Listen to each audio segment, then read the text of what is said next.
and then we'll take a break, and then we'll do some out of the book.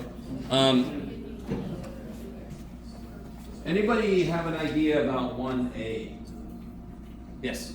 Multiply square root rad x minus 1 on the bottom and top. No. Close. Oh, you flip it. What do I multiply by? Rad x plus 1? Yeah. Now, I don't give the first shit if you remember what the name of that is, but does anyone remember what the name of that is? Oh, no. Conjugate. See, yes. So knowing the name is like, ooh, but what's more important, is are you able to do it? And the whole idea behind it is, what am I trying to do with this problem? I'm trying to make the bottom not irrational anymore. I'm trying to get rid of the radical on the bottom. So if I multiply by this, these two become what? What's half of x times half of x? A whole x. That's amazing. Ooh, look at that. 1/2 becomes, oh, look at that. And then 1 times 1, you're not going to do this, is 1. And the only place the radical could be is in the middle, but we set it up so the middle terms cancel. That's why that works. That's why this idea of a conjugate works. So on the bottom, the biggest mistake I see people make is the bottom just disappears, and I'm like, no, that's some magic shit. Rad x times rad x is x, negative 1 times 1 is minus 1, and the middle terms cancel, yes? And on the top, don't distribute, and you'll immediately see why you don't want to distribute, because what happens? We could cancel. Chabow! So then what do I get? Rad x plus 1. Now, very quickly, I could make a mistake and not point something out here.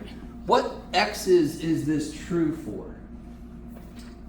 Non-zero. No, 0 works. Anything above Non-negative. Oh, okay, non-negative, but also it doesn't quite work for 1. What happens if I try to plug a 1 in to the original? What happens when I try to plug a 1 in? This bottom becomes 0. Bottom becomes 0 and top becomes 0. If the bottom is 0, what do I get? Undefined. Undefined. Kick-ass. This semester we're going to find out another way to reference that is infinite. So everybody kind of with me. So some teachers might have said infinite before. Some teachers most teachers probably said undefined. Are you guys cool with divided by 0 is undefined? You guys know why we call it that? Okay, I'll let you be. But so if I try to plug a 1 into this, I get 0 divided by 0, which is somehow undefined. And what is anything divided by itself? It's also 1. And what is 0 divided by anything? 0. It's also 0. So it's 0 and 1 and undefined and infinite.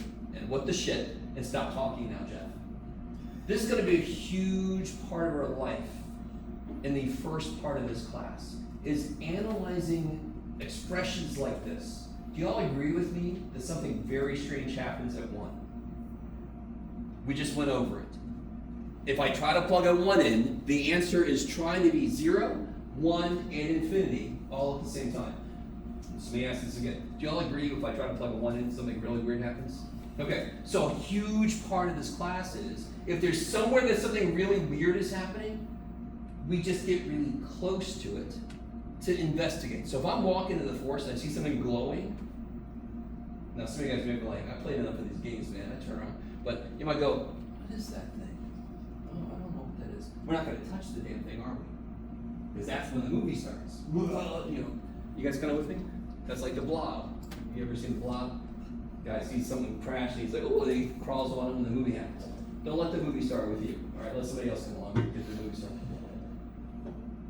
So a big part of this class is going to be something very strange happens when I try to plug in a number I want to plug in.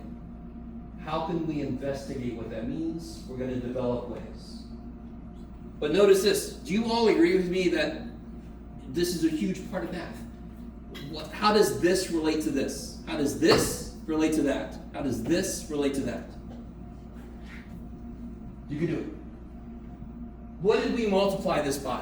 What is this? 1. We multiply by 1. Therefore, how does this relate to this? It's the same. It's the same. Thank you. I saw you back there going, what do you want me to say? I want you to say exactly that. Those are the same stupid thing. But can I plug a 1 into this? Try it. Try it. Did you try it? What's the square root of 1? Plus 1 is? 2. Oh, shit. Is this able to handle plugging a 1 in? No. Is he? Interesting. So then, again, we're going to look into, do those go together somehow? Does that tell me something? Right now, I just want you to notice, if you simplify it, and I went a little beyond the scope of the problem, yes? The problem didn't say plug a 1 in case anybody's sitting there going, I didn't plug a 1 in. Was I supposed to plug a 1 in? No. I'm just pointing out a little bit extra. This one, all right, listen. I told one little group that was having some trouble with this. You're in good company because I'll have Calc 3 students who make mistakes with this thing. Very quickly, do you guys agree that the square root of 13 is not 5? Does anybody believe that? Well, I'm going to prove it to you right now. The square root of 13 is 5. Ready? Whatever, Jeff. All right. So I got the square root of 13, yes? What is 13? Isn't 13 4 plus 9? Square root of 4 is 2, square root of 9 is 3, 2 plus 3 is 5, square root of 13 equals 5. Ha! There you go. What'd you learn in class today? Really? We gotta get that guy fired. Alright, I made a mistake somewhere. Can anyone tell where I made a mistake? Obviously that's a mistake, yes? Yes? When you put the square root, how do I say this?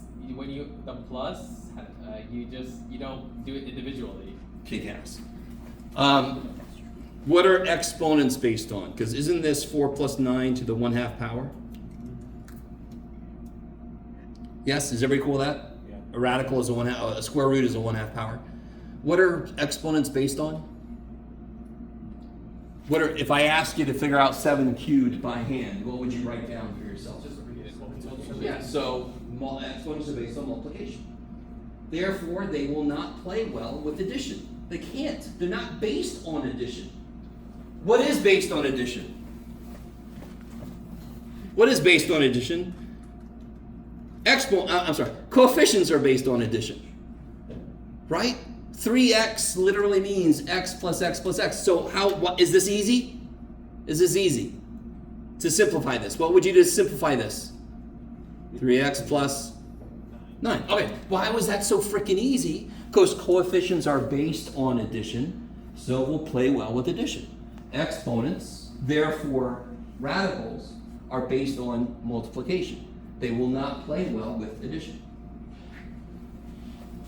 So, can I just say that this is 2x plus 8? Hell no. If you said it was 2x plus 8, please do not feel like you don't know anything. That's a very common mistake. You're in good company. But I want to quash it right now because this thing shows up often enough across all of calculus that you need to understand that it doesn't work that easy. So what can I do? Well, what would you do with the square root of 50? For example.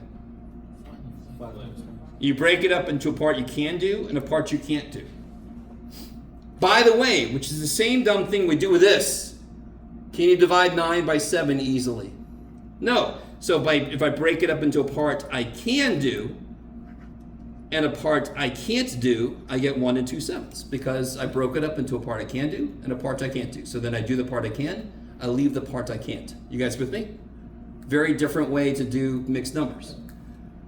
Same thing with a stupid radical. I break it up to a part I can do and a part I can't do. There you go. So what do I do with this dumb thing? What number comes out that I can square root? No. 4. What's the square root of 4? 2. What's the square root of x squared plus 16? I have no idea. Done. So I will say this, that problem was a little tricky because if you thought to do that, your brain probably said, well, that's not enough. This problem looks like there's more I can do. You guys with me? But part of math is understanding when you go, brain, no, dude, that's the only thing we can do. Brain, calm down. Okay, maybe. How do you guys feel about 1C? Is everybody? On the scale of logarithmic problems, 1C is the easiest type. But if we forgot how they work, 1C is impossible. How do logs work? What's the question that this is asking me? 3 to the what is 27? Yeah, 3 to what power is 27? So everything is like that. Why is square root of 49 7? Why?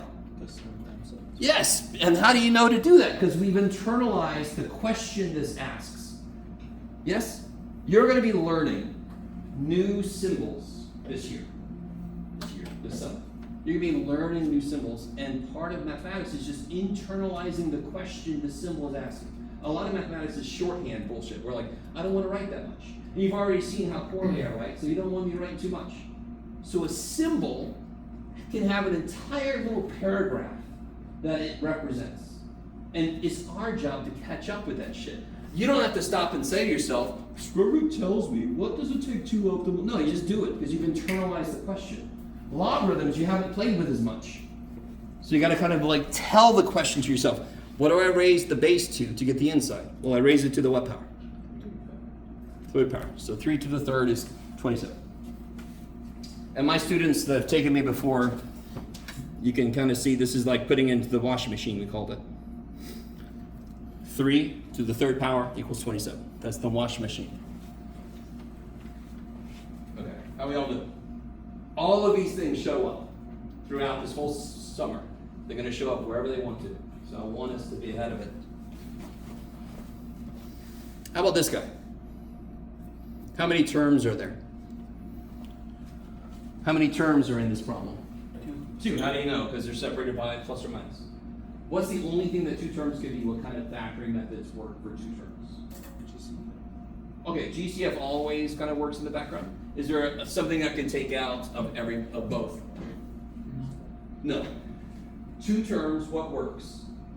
Either difference of squares or difference or sum of cubes. And that really boils down to this. Can I cut every piece in thirds? Or can I cut every piece in half? I can cut them in half, multiplicatively, yes? So then how do I do it? I just do exactly what I said. I cut everybody in half. Multiplicatively. How do you cut 81 into 2 parts? 9. 8 to the 4th. That's insane. 16. W to the 4th. And then what do I put between them? Plus, minus.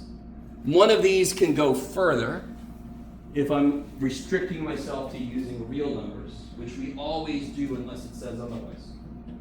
You guys with me? We can bring complex numbers in if you want to. Which one of those can I go further with? One of them I can, one of them I can't. Which one? Well, what did it look like that we just did? Had a minus in the middle, yes? Why does that help? Because what do the middle terms do now? Cancel. They cancel. That's the whole idea. That's why I need a difference of squares to have it work. Because then the middle terms cancel. If I have a sum of squares, I need to have an entirely different set of numbers, the imaginary numbers, which is a bad name, but because they do exist. But I need them to help me do it then. So can you factor this for me? It works the same way. Numbers are better. This guy just comes for the ride. Do it again. Somebody's trying to come through the wall. What do I get? Cut 9a squared in half. What do you get? 3a, 3a. Minus plus. 4w squared would be 2w. 2w. Hi-ya. Cool, right?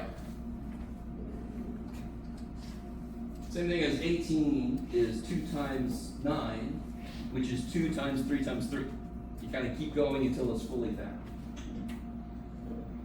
Maybe. What about part B there?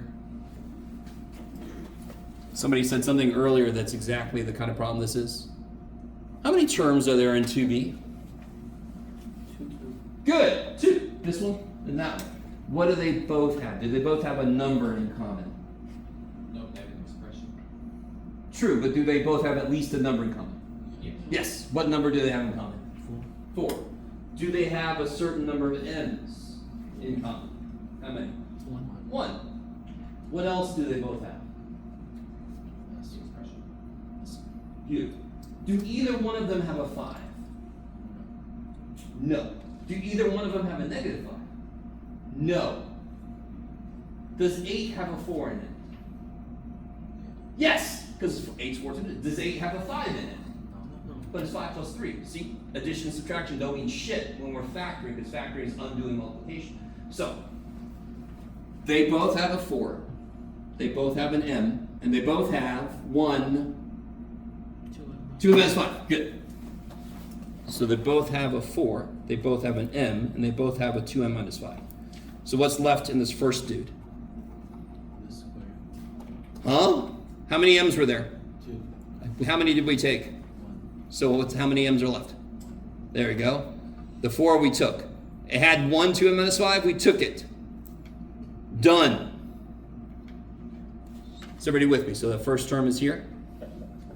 Yes? After we took out the GCF, we wrote what's left in the first term. What's left in the second term? 16 divided by 4.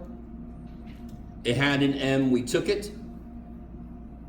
And then how's the rest of it work? Bring it 2m minus 5. It had 2 of these. We took 1, so of course it has 1 left. And what's the last thing I could do? Ever in my whole life? I'm about to die. Good knowing you guys. What do I do? Multiply. Yeah! Distribute. Be m minus 8m is negative 7m plus 20. Is that alright? Just distribute, get your like terms together. Yes? That is going to happen more often than you would expect. Not like a crazy amount, but that type of factoring is going to happen a lot. Okay, maybe. And then, of course, I smack you in the face with the trick. So what's pi over 3 in terms of degrees? 60 degrees. So if you need to still do that in your head, you can, it's fine. But we should be to the point where we can just look at pi over 3 and know what's going on. I have no idea how your teachers taught this. They probably did SOHCAHTOA. My students know how I feel about that, but I'm going to let that go. SOHCAHTOA sucks, in case you're curious. Cosine likes x. Pi over 3 is far from the x-axis, so it's a smaller option. What is the cosine of pi over 3? 1/2. It must be the smaller option. Cosine likes x. When I'm far away, I think of it as a scared turtle. It's only got half of its head out because it's far away from home. Sine likes y. Sine's bigger when you get closer to the y-axis. SOHCAHTOA don't do that for you. Okay. I have strong feelings about SOHCAHTOA. Sorry. So that's 1/2. What quadrant is this in? The second. Good. I'm going back. So I go past 180. How far past 180 do I go? 40. So then that's my reference angle, yes? Is sine going to be positive or negative there? Or negative. Positive. It likes y. Y is positive there. And what's the sine of 45 degrees? That's for sine and cosine of r. Equal. Right, 2 over 2. Hiya! Okay. Function notation is incredibly important, so I want to put 1 in here about that. Hopefully 4a was easy. Although we could have some trouble. What's the order of operations? What's the order of operations? What's the same? Please excuse my dumbass son. Or dear Aunt Sally. Or one semester my students came up with deficient algebra skills. That was not me. So you might make a mistake related to not doing PEMDAS correctly. So you throw a -1 in. A lot of students forget you need a minus from the function and a negative on the number. Yes? -1 squared is times 3 is 3. minus a negative becomes, and then you get 4, yes?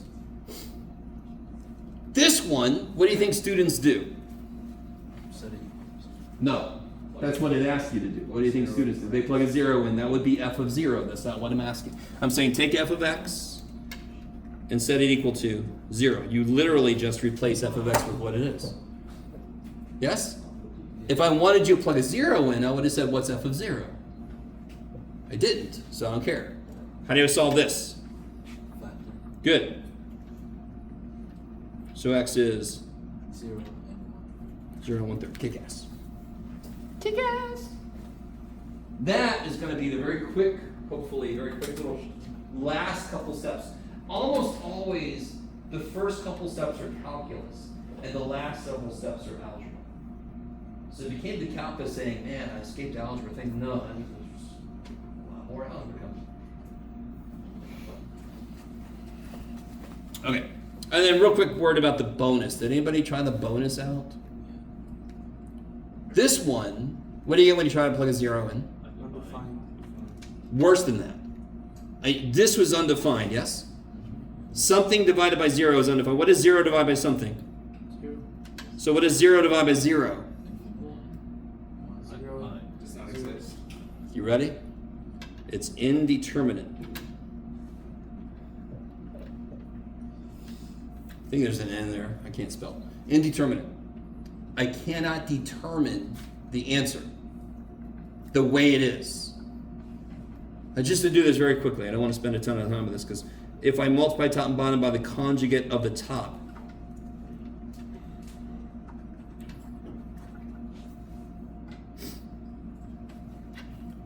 same way we did with number 1. But I multiply by the conjugate of the top. On the top, I'm going to get x plus 4 minus 4 over x times this business. Dadgummit, Jeff. Let me give myself some more room. Okay, so on the top, I get x plus 4 minus 4.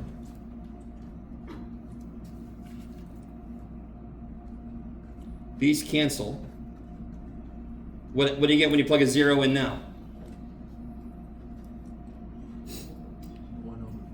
1 over 4. There. Here's the shortcut of what I'm trying to say. If you graph this, there will be an open circle at 0. Where will that open circle be? There. So this will go through the point 0. It won't go through this point. There will be an open circle at 0, 1/4. That's where the function wants to be, but it can't be because it's divided by x, so 0 makes it freak out. Okay, I love you guys. This is going to become a standard part of this class later. It won't be bonus anymore, it'll just be a normal problem. Yay! What about this one? Did anyone remember how to do this one? Where are my students at? Gonna look at you. Yes. You make a right triangle first. Yes, this is an angle. What do you put into a trig? You put an angle. So what comes out of an inverse trig? An angle. What's true about that angle? It lives in a triangle under the C. Where does 2 and x go? Because it's got to be tangent. Opposite and adjacent. Oh, there's SOHCAHTOA. Yeah, y over x. And then how do I figure out the cosecant? Second tier. Old Greek dude. Right? Old Greek dude. 2 squared plus x squared. Yes? And then what's the cosecant? It'll be the hypotenuse over the y piece because it's the reciprocal of sine. Okay. You guys remember doing that at all? Inverse trig is an angle. You can always draw the triangle it lives in because the inside tells you the ratio. So if I ask you right now, what's the tangent? Well, what's the sine of 30 degrees?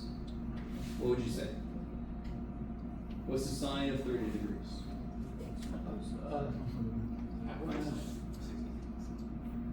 No, what is it? Just tell me what. 1/2. Good, yes. So sine of angle equals ratio. So inverse trig of ratio equals angle. So I know the ratio is 2 to x. I know the trig is tangent. That's why I can draw the dumb triangle. And then I can answer whatever question they put outside of it. Because I got the whole triangle. Because old Greek dude helps me figure out the last side. Alright, let's take a break. You guys can only take so much of the understanding. Let's take like a, well, come back at 10 after, that's fine. I'm still going to try to let us out a little early, but we'll come back at 10 after. Let me know if you have questions or anything. 10 after, I'm going to start yapping again. What is it? What is it after? 10 minutes after? 10.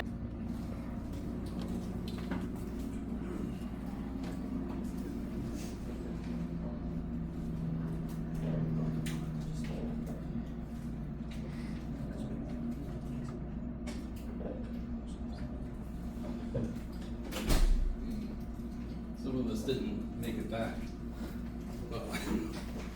this in on the search part later. So, what I've got up here is that last, not the last one, but the first bonus problem. I'm not sure if you guys can see it. It's always so tiny. Oh yeah. Oh, come on now, you're the only, there we go. No, I don't care about the code. Okay. There we go. It's a little bit better. So, I mean, it looks weird, and you should expect it to look a little weird. It's a radical divided by x. It should look kind of weird. It doesn't look terribly weird. It almost looks like a straight line, big O 4 and over, yes? It's got a little bit of that radical kind of shape to it, just upside down. Yes? Okay. So here's the neat part. If I kind of approach, if I look right at 0, what's it say? Undefined. Yes, good. Because officially, if there is an input that does not lead to an explicit output, you can call it undefined. We now know it's a little bit worse than undefined. Just a program like Desmos is not going to identify it as worse. It just knows it doesn't have an output. So it's 1 pixel big of an open circle at that point. How can I see visually where that point is? Because if I go straight to the point, it just says undefined. So what would I have to do to figure out where that point seems to be? I could zoom, but what I could also do is this. What am I doing? Slowly approaching the point of interest, yes? And what do the outputs look to be doing? Can you guys see the outputs well enough? Let me see. No, I don't want to do that. I want to do this. I think that should help. There we go. Look at that. Holy shit. What are the outputs doing? What are they approaching a certain number, does it look like? Yeah, for the 0. No, the outputs. The outputs. The input is definitely approaching 0. Because what was the input that was weird? 0. So as my inputs are approaching the weird point, what are my outputs doing? Approaching 0.25. Yeah, they do appear to be approaching 0.25. 0.251, 0.250, undefined. And if I go from the other side, is it also doing the same thing? It's just approaching it from underneath, yes? So from both sides, they are approaching the same thing. It's just right at that point, does it have an output there? No. But where's the open circle go? Well, it goes at 0.25. Because that's where it looks like both sides are agreeing it should be going to 0.25. Let me stop for a minute. So what have we just noticed? There is a weird point in my graph. If I try to plug a 0 in, the function freaks the shit out. More than we've ever seen a function freak out before. Where I know divided by 0 is weird, right? You make little black holes, entire civilization stops, so don't do it. But this is 0 divided by 0, which when you think about it for a moment, you're like, that's even weirder. That's not even, at least division by 0 is infinity, done, end of story. 0 divided by 0, in this case, it looks to be 1/4. Because that's where the function goes, isn't it? Except it's an open circle there, right? So here's the real story behind 0 over 0. It could actually equal anything. It just depends on the function I've put together. So in this case, it looks like the outputs are going to 0.25. That's where the circle would go. Are you guys at all? So if I don't know how to analyze it algebraically, I have to do it graphically, and then I have to slowly approach from both sides to see a pattern. What does it look like it's doing? Now, this is related to an idea that some of your teachers might have been more explicit about. Do you guys remember talking about asymptotes? Yeah. Specifically, well, both types, but more specifically vertical asymptotes. Can anyone tell me anything about vertical asymptotes? Anything? Let me give you something specific to think about. Does that have a vertical asymptote somewhere? Yeah, Why? because has that X on the bottom. Okay. As the next one, more importantly, if I made that x squared plus 4, there would be no real asymptotes. You with me? Yeah. More importantly, not just that there's an x on the bottom. That's when a red flag should go up and say, oh shit, maybe this guy freaks out somewhere. Why does this guy have a vertical asymptote exactly? Because the bottom can be 0. X can't be 4, the bottom can be 0, therefore I'd have to put a wall somewhere. That's literally what this is doing. It says you cannot go here. We build a wall here, so you have to, I'm such a geek, I always think about Star Wars. The shield is upright, it's a trap! And you have to pull up and pull down so you don't run into the shield. Okay. Some of you guys are with me, some of you guys are good. Alright. So, but this is again, hopefully your teacher did one or both of these things. Hopefully your teacher said, hey, let's do this. 4 is weird. Let's try to get close to 4. Did anybody's teacher do this kind of thing? Do you see what I'm doing here? Am I allowed to put 3.5 in? All day. 3.9? All day. 3.99? All day. But what is this accomplishing? What am I doing? What's the one thing I'm not allowed to plug in? 4. So what do I do when there's something weird and I don't know what it is? I get closer to it. So that's weirdly strange about math. I do the exact same thing. Something weird about 4. So what do? We get close to it. If I try to plug 4 in, either in real life, the movie starts, you die, you're the first casualty of the monster, or in mathematics, you get undefined, which doesn't tell you anything. Okay, maybe. Now what you'll be getting here will be negative numbers that are getting bigger and bigger. So that's going to negative infinity. So that would mean that from the left side, it would be approaching negative infinity. And if you plug in numbers above 4, everything's positive, so then it would be approaching a positive infinity. Okay, so that's pre-calc. You've done that in pre-calc. This second level that I don't know if your teacher did for you is what this actually is saying. Has anyone ever seen this before? Some of you guys. Okay. All this means, can you guys help me? What did this mean down here? What was I doing here? What kind of numbers was I plugging in? Go ahead. You're trying to get as close as you can before. Be very specific. Versus the other side. You were approaching the limit. Yeah, I was approaching from below 4, from the left side of 4. Yeah. Right? So what this says is the limit. What are the outputs approaching? What is the limit of the outputs as I input things to the left of 4? So that's how to capture, again, almost all notation using mathematics is just compressing an entire paragraph of an idea into a symbol. The rest of us have to catch up with it, but thank to God so we don't have to write the whole paragraph every time we want to do something. Yes? All this is saying is if I did plug stuff in close to 4, below 4, what would it look like the function outputs are doing? In this case, they would be going to negative infinity.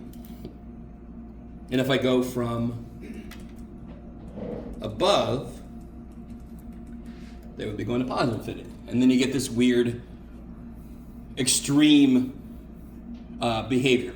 Yes? Can we stop for a minute? So some of you guys had a teacher that did show you this. Some of you guys didn't.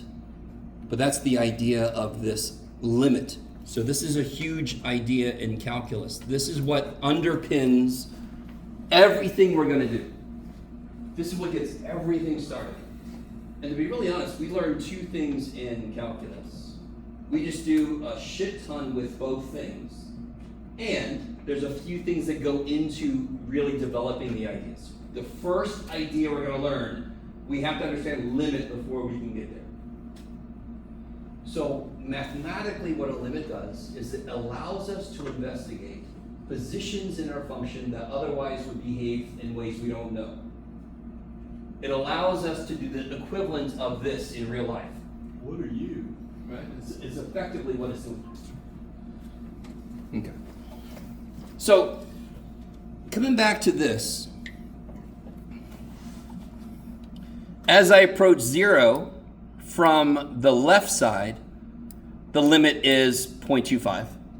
And as I approach 0 from the right side, the limit is 0.25. So what would you say the limit is? Do they agree from both sides? if there was a group of us in a car coming this way and a group of us in a car going that way, trying to meet up, and there's a giant pothole in the, we're in Florida, there's a giant sinkhole in the road. We're both approaching the same place, we just can't meet up. So we're gonna be staring at each other across this sinkhole, yes? I used to live in Florida, so the land didn't go up, it would just sometimes go down. Okay. So I could have a graph. Let me just ask you a very straightforward question here. If I have a graph of a function and it's doing this,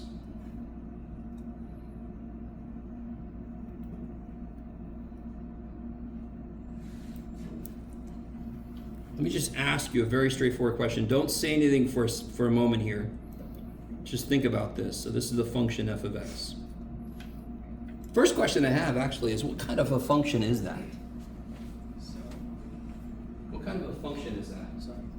I appreciate that, it's wobbly. The other one looks like maybe it's cubic though, because it does look like it's going to go down forever maybe. More importantly, doesn't it look like two different functions?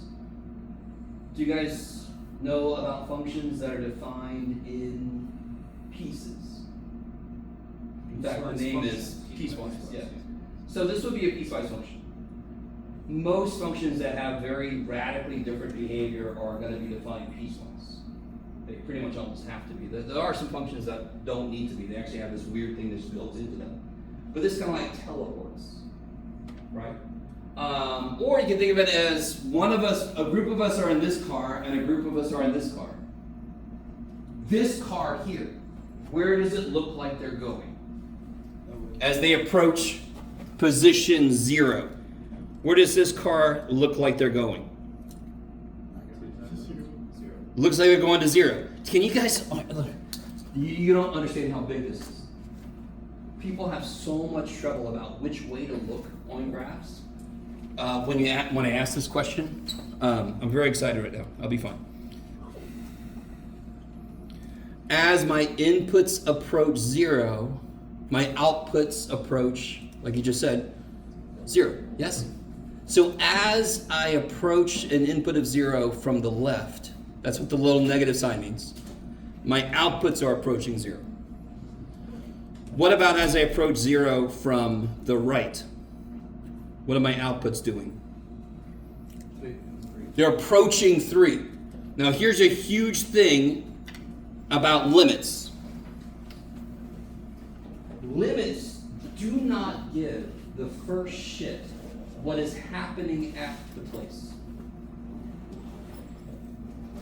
What is f of 0? Can somebody see what f of 0 is? 0. Why is f of 0 0? Well, that's there. That doesn't really answer my question, but what do you mean by that? That's where the point is. Is one of the points open? Yeah. It's one of the points closed. So what's f of 0? 0, because that's the point that's closed. That's the point where it says it exists here. Open circle means it doesn't exist here. So why is this a function? What does a function have to pass? Vertical test. Vertical line test. Does this pass the vertical line test? Of course it does. Everywhere it passes the vertical line test. Here it goes through only once because it doesn't exist here. Okay, good. I need you to see how simple the question that these two things are asking me. I know, I'm going to point at that monitor all semester. Just get used to it. Because that's the one I can see. These two questions are incredibly simple. If I come from the left, okay, get on that road. Where does it look like the road goes? An output of 0. With a plus sign, okay, get on that road. Where does it look like that road goes? Frickin' 3. It doesn't matter if neither of them get there. The limit does not care what it actually does at the end. It just cares about what's it look like it's going to do. So these two things, this and limits, this only cares about what's happening there. F is 0. I don't give a shit what's it doing on either side of 0. It just cares about 0. Limits care about everything else. It doesn't care about what's happening right there. It just cares as you approach it what's going on. Okay, maybe. Do you all agree that if, before I would have asked you anything, if I would have said, what input has weird things happening? What's the only input that has weird things happening? 0. Okay. Now, I could ask this question, although you can see why I don't need help for this question, but what is the limit as x goes to 1, roughly?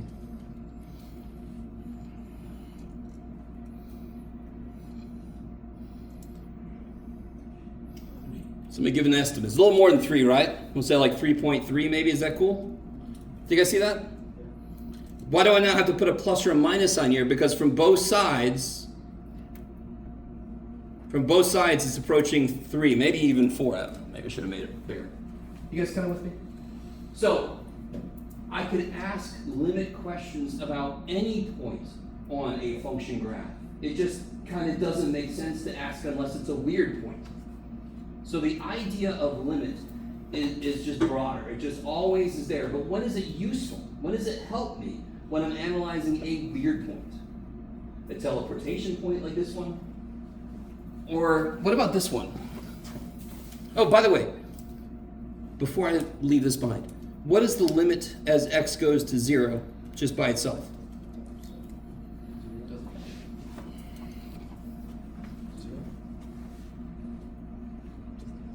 So that, remember what we did with the cars?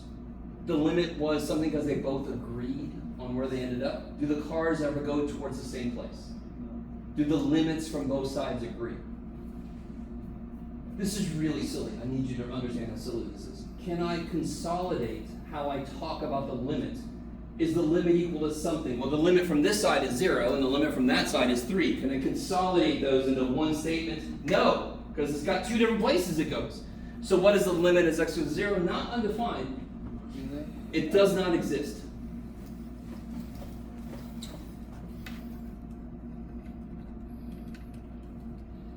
A function can be undefined.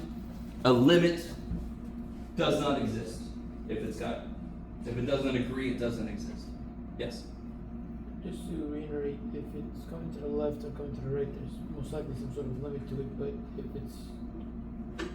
if you're just looking at x by itself, like without positive or negative, it does not exist. Here, watch this. I want to do this next example anyway. I think it'll answer your question. So let's say I have a function that's doing this.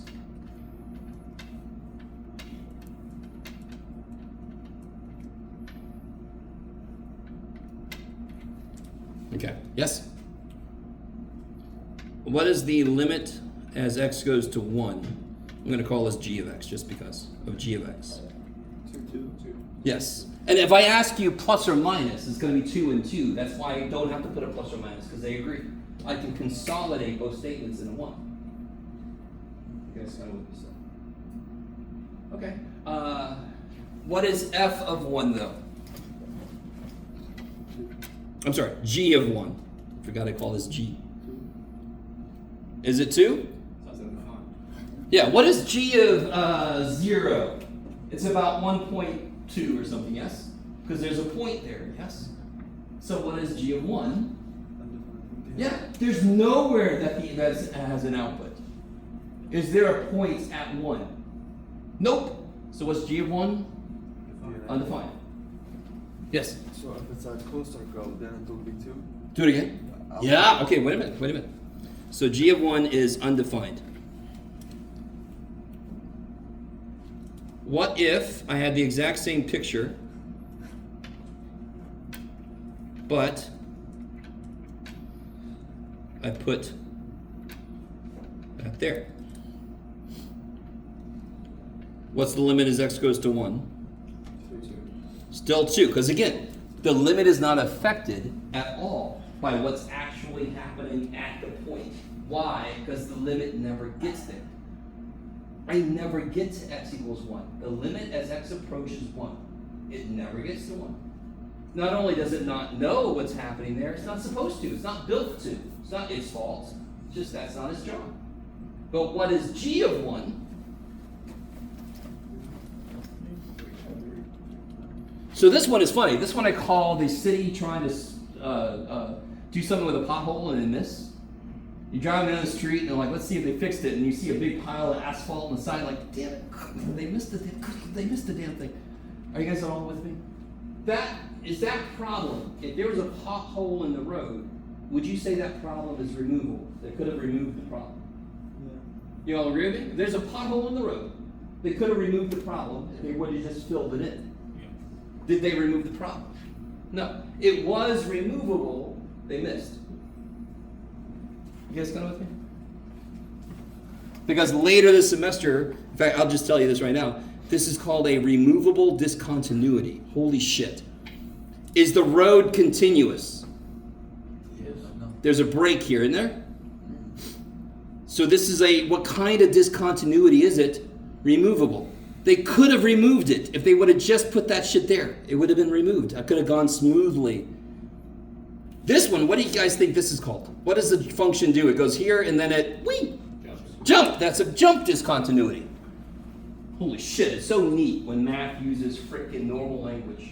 That is the technical name of that. It's a jump discontinuity. Okay, sometimes we do name things, well, most of the time we don't. We name them weird as shit. Okay. How you guys feeling so far? I need the idea of limit. It's not even my need. Limits exist. There are uses for them. And we're going to use the shit out of them in a very specific way. But I need you to know limits have more purposes than what we're going to use them for. Okay. By the way, right now I'm in section 2.2, roughly. I'm going to come back to 2.1 later. I don't like the way that book does things. I always forget. So if you want to know what section we're in, just ask me and I'll try to figure it out. So let me see. Let's do an example of here. So everybody got a calculator.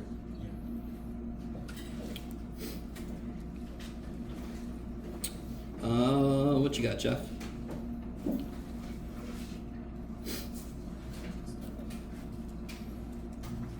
Okay.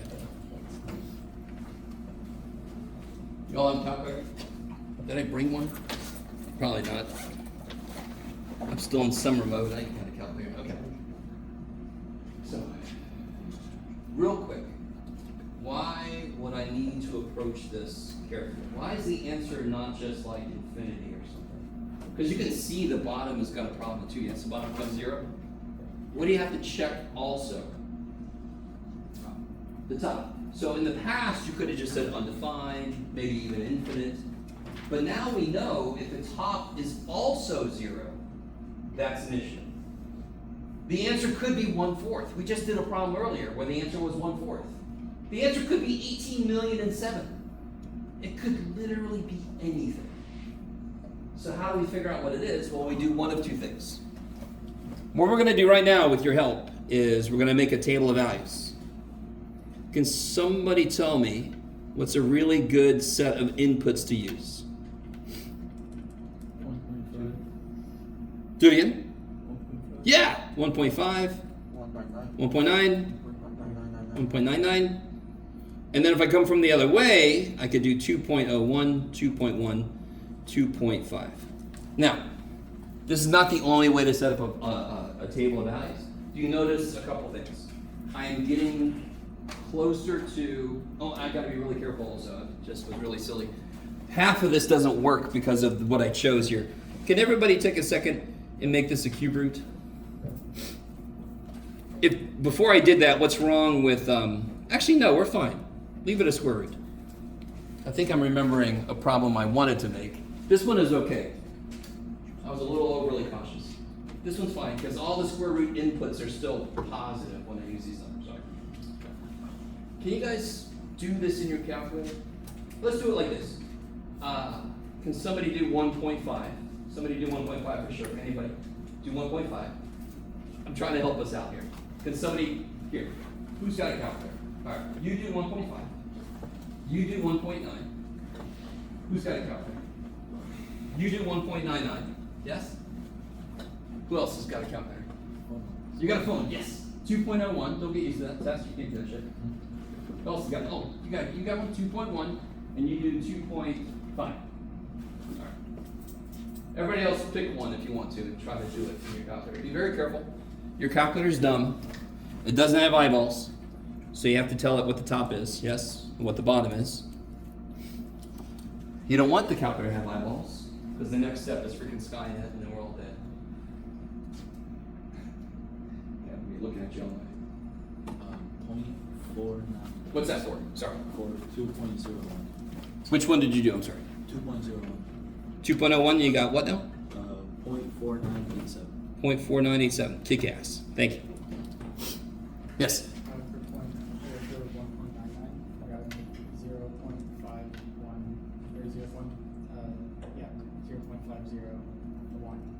0.50. Kick ass.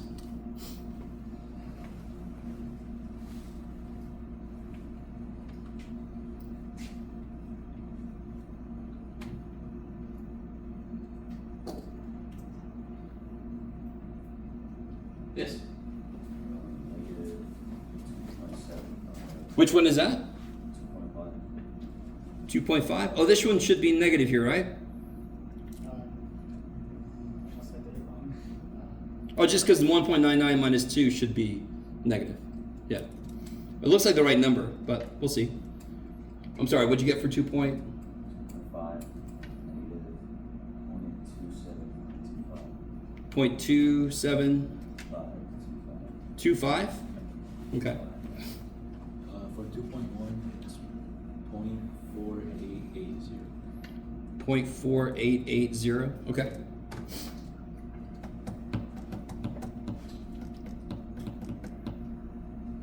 Is that negative? It should be, right? Yes.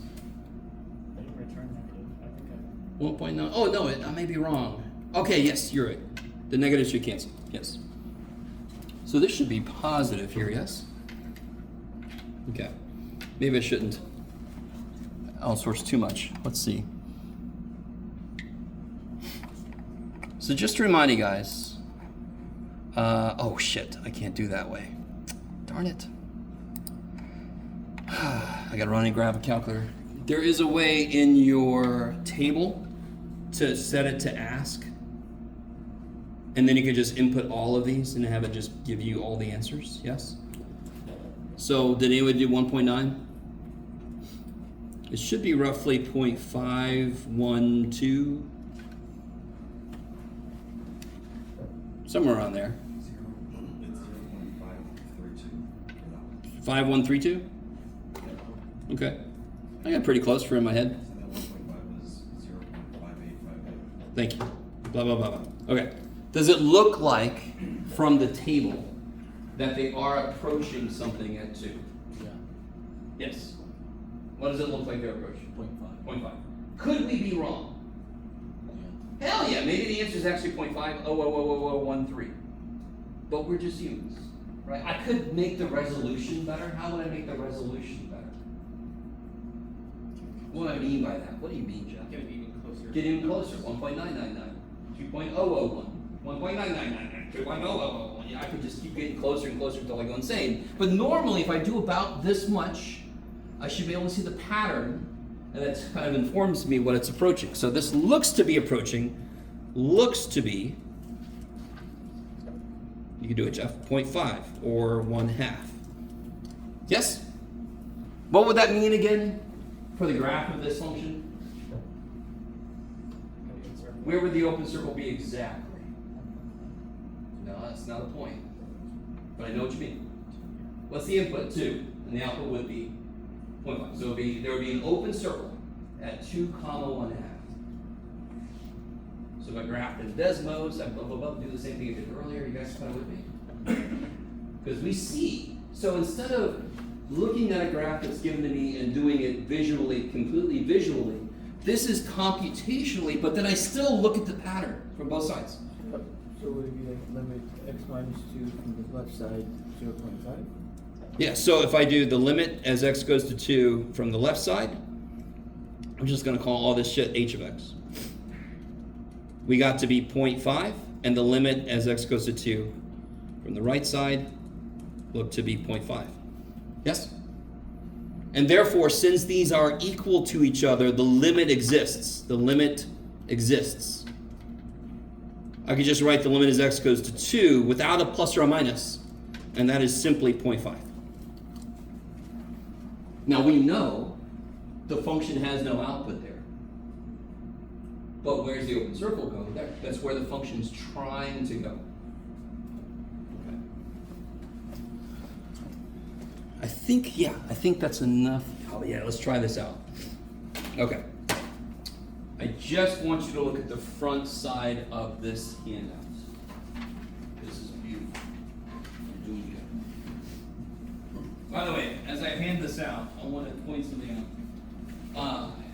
If you have a question, at least 13 other people have that same question. And you could be their hero if just for one day. If you ask the question, don't look around at other people and they're nodding their head yes. I don't know why they do that. They do that to make me feel good in the moment. Yes, we get it. That doesn't make any damn sense. If I'm saying stuff that doesn't make sense, just ask me. The biggest part of my job is to reword things so that they make more sense. If I can't do that, I need to stop. Did I give you one? I suck. Did I give you one? Oh, you got one.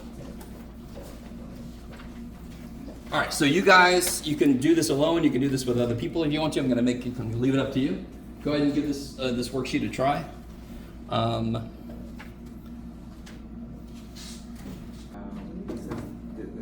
Here, guys, watch this real quick. It's too long. All right, let's just try this real quick. If you're still having some trouble with this, this means let my inputs approach -4, yes? More specifically, from the left. So if I actually just pick an input, see the output. Pick an input, see the output. Pick an input, see the output. What am I letting my inputs do? I'm letting them get closer to -4, because that's what it wants me to do, yes? What are my outputs doing as my inputs get closer and closer to -4? What are my outputs getting close to? 2. Now, do I need to look at it this weird kind of like crosshatch way? I could just see that shit here. Get on the road, let my inputs, okay, so then I'm going this way. Where am I going? To 2. Yes? As my inputs approach -4, my outputs approach 2. And then if I go from the other direction, same thing happens, yes? As my inputs approach -4, my outputs approach 2. So if you really need to, you can do this cross-hatching kind of thing here.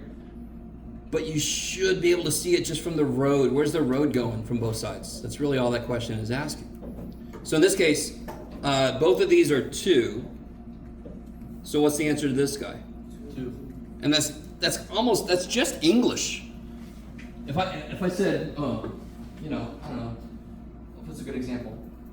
I don't even know. The limit from that side is 2, the limit from that side is, okay, it's just the limit's 2. Just the limit's 2. Why would you say both sentences? I could say that one sentence exists. The limit is 2. But what is f of -4? Undefined. There is no output defined for that input, so that's undefined. Is that cool? Yeah.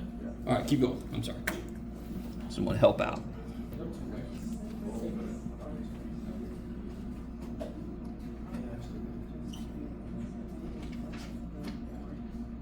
So guys, I will sometimes give you handouts where I kind of want you to play with the idea. Some students dislike that more than others, and that's just the way I am, which is why we have more teachers than just me. I prefer to allow a student to try to put together what I said with what they see.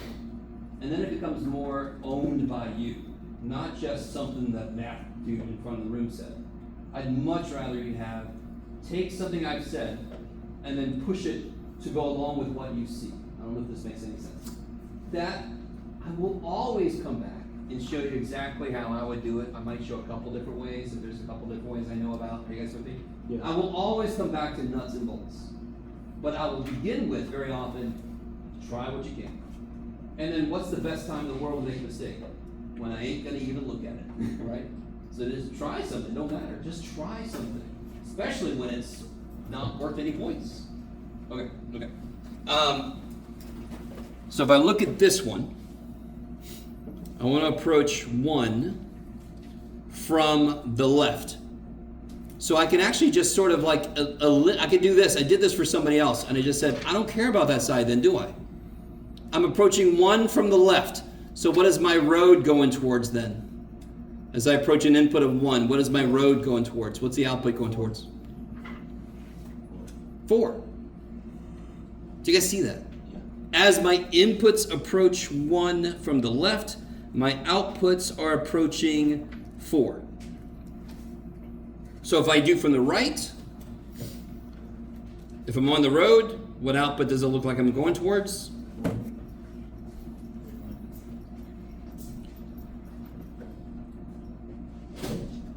Did somebody say it?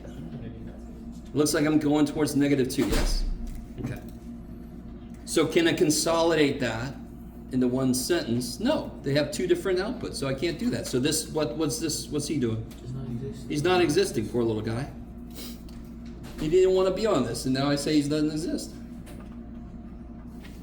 Now, some of you guys are I need you to really understand what I'm about to say. This is not intuitive. This is not intuitive. This is very different from what you've done before, yes? Who knew calculus would be that way? But no, I'm joking. We are going to have some stuff like that. This is not hard. It's just very new. The minute it clicks, and I was there to watch some of you guys for it to click, and it is very much kind of like what to pay attention to when you're looking at the graph. That is what it's all about. And sometimes your brain just does not naturally look at it the right way. You have to keep forcing it to do so. Because this is a new thing. You've never seen something like this before. Limits only care about where we're headed. They do not give the first shit about, and it's not their fault because they weren't invented to, where we get. So this question is completely different from any of these other questions. You guys with me? These answers could totally change and this could stay the same. It doesn't care. So what is f of 1?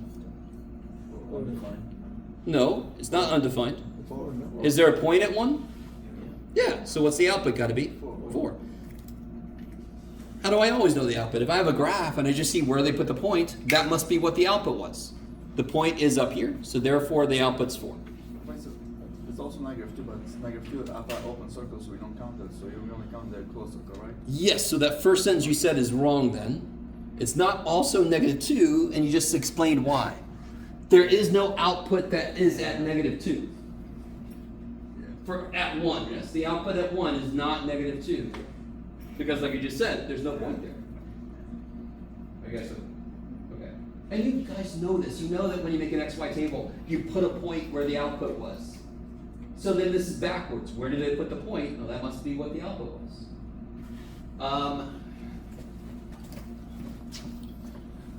What about this guy?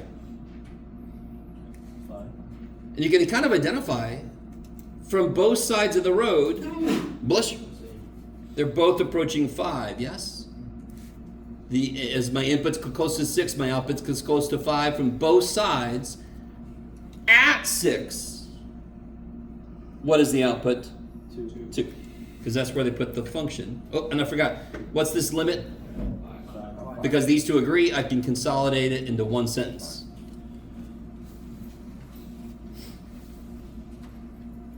Right, it's like me saying, this morning I was Jeff. This afternoon I'm going to be Jeff. I'm freaking Jeff right now. This morning I was Jeff, and this afternoon I'm Bob. What am I right now? I don't know. I'm transitioning into Bob. I don't know what that means. Okay. I got to work on that example. Did anybody get through the next part? Yeah. Let me help you guys out. Here is the ultimate way to do these kind of problems. And you're going to have several of these in the homework. If you just tell your calculator what function... Oh, shit. Also get into the right mode. Okay. Tell it what function you want it to mess with. What was it? -1? Yes. Yeah. And then I change my table to be ask.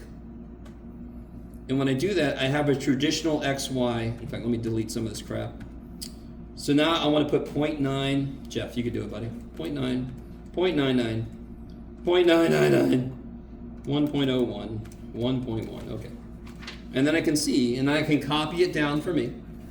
And then you can see what's it look like it's approaching if I look from both sides, up and down. It looks like it's approaching 1. Yes. Now again, could the actual answer be 0.999999997? Okay, so this is understanding that we're just humans, and we can only see patterns so good. Okay. I like it. So, I personally think that's enough for today. If you disagree, then you can report me to somebody. Get a head out. Don't get, well, I didn't let you guys out that early. I will let us out kind of a little early. We will take normally one break of 15 minutes in the middle. Because I'm going to let us out a little early at the end. Otherwise, you give us 2 breaks and keep us till 1:25. But I'm hoping nobody really wants that because I don't want it either. Okay. So tomorrow we'll pick up here. We'll keep going. Cool. I'll also talk about our first quiz tomorrow. I'll tell you when that's going to be. First dates or the first quiz and first test. Dude, yeah.